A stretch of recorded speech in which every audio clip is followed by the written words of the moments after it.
এখন আর আশা করি কোনো সমস্যা হইব না। আর সাথে এদেরকে খাবার পানি দিয়ে দিছে। কবুতরগুলোর কোয়ালিটি মাশাআল্লাহ অসাধারণ আছে। আমি ভাবছিলাম এই কবুতরগুলো আমার ঘরের জন্য রাখি দিব। আসসালামু আলাইকুম ওয়া রাহমাতুল্লাহি ওয়া বারাকাতুহু। বাবা প্লেন সিট নিয়ে চলে আসছে আমাদের মুরগিগুলোর জন্য ব্রুডিং ঘর তৈরি করতে। কিছুদিন আগে একটা ব্রুডিং ঘর বাবা বানাইছিল, কিন্তু ওই ব্রুডিং ঘরটা শুধুমাত্র আমাদের হাঁসের জন্য বানানো হয়েছে। যেহেতু আমাদের হাঁস মুরগি দুটোই আছে, এখন মুরগির জন্য প্রয়োজন, তাই নতুন করে আজকে আবার মুরগির জন্য একটা বানাইতেছে। তারপর বাবা ধানের যে তুষ আছে ওই তুষ দিয়ে দিছে। অবশ্য আপনারা বলছিলেন ব্রুডিং ঘরের মধ্যে তুষ না ব্যবহার করার জন্য, কারণ যে কোনো মুহূর্তে তুষ যদি হাঁস মুরগির চোখে বা নাকের মধ্যে ঢুকে যায় তাহলে এদের সর্দি লাগিয়ে দেবো, ঠান্ডা লাগিয়ে দেবো বা নাক মুখের ক্ষতি করবে, এমনকি অসুস্থ হয়ে যাবো। আসলে আমাদের কাছে এখন বর্তমানে ধানের সিটা না থাকার কারণে আমরা বাধ্য হয়ে তুষগুলা ব্যবহার করতেছি। তবে আমরা খুব দ্রুত এটার জন্য একটা অল্টারনেটিভ পদ্ধতি বাইর করে নিব। বিশেষ করে পাটের যে সালাগুলো আছে ওই সালাগুলো আমি দিতে বলবো বাবারে।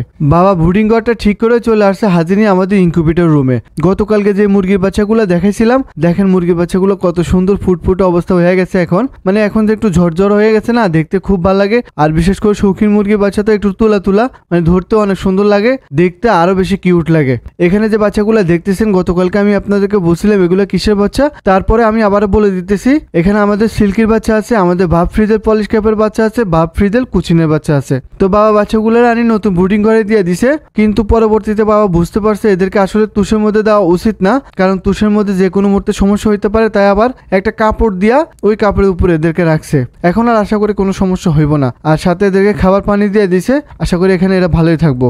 আর আরেকটা কথা, সবাই বাচ্চার জন্য আমাকে ফোন দেয়, আসলে আমরা তো বাচ্চা এখন দিতে পারবো না, তবে এদের যে মা বাবা আছে তাদেরকে নিতে পারবেন। ইচ্ছা করলে আমাদের যে প্যারেন্টস গুলো আছে ঘরের তাদেরকে নিতে পারবেন। তাদেরকে নেওয়ার ইচ্ছা থাকলে অবশ্যই যোগাযোগ করবেন। তারপর বাবা একটা হাজি নিয়ে চলে আসছে আমাদের তিনতলা ছাদের উপরে।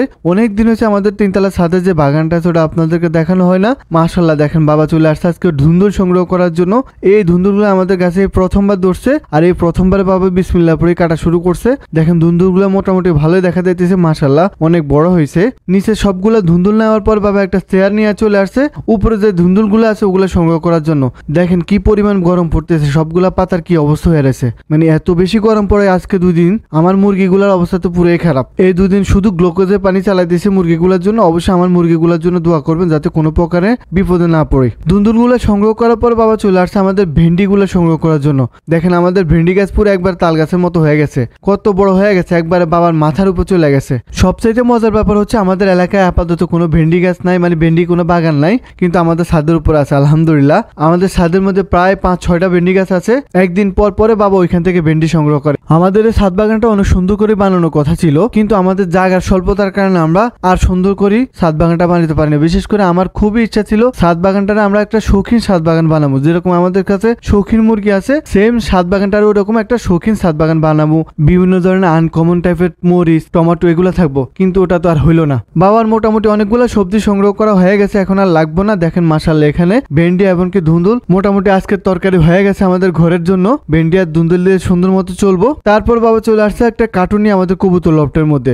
গত 3 দিন আগে আমি আপনাদেরকে বলছিলাম আমাদের এখান থেকে এক জোড়া কবুতর নারায়ণগঞ্জ চলে যাবে। দেখেন মাশাআল্লাহ আমাদের স্প্যানিশ চড়াগুলো চলে যাইতেছে নারায়ণগঞ্জ। আমাদের হোয়াইট সাইড ইলি স্প্যানিশ চড়াগুলোর কথা বলতেছি। কবুতরগুলোর কোয়ালিটি মাশাআল্লাহ অসাধারণ আছে। আমি ভাবছিলাম এই কবুতরগুলো আমার ঘরের জন্য রাখি দিব, কিন্তু বিপদে পড়ে এদেরকে ছেড়ে দিতে হয়েছে। বাবা কবুতরগুলোর বক্সের মধ্যে ঢুকে বাস স্ট্যান্ডের উদ্দেশ্যে রওনা দিছে। আশা করি ভিডিওটা ভালো লাগছে। যদি ভালো লাগে চ্যানেলটা ফলো করবেন, সাবস্ক্রাইব করবেন। আল্লাহ হাফেজ।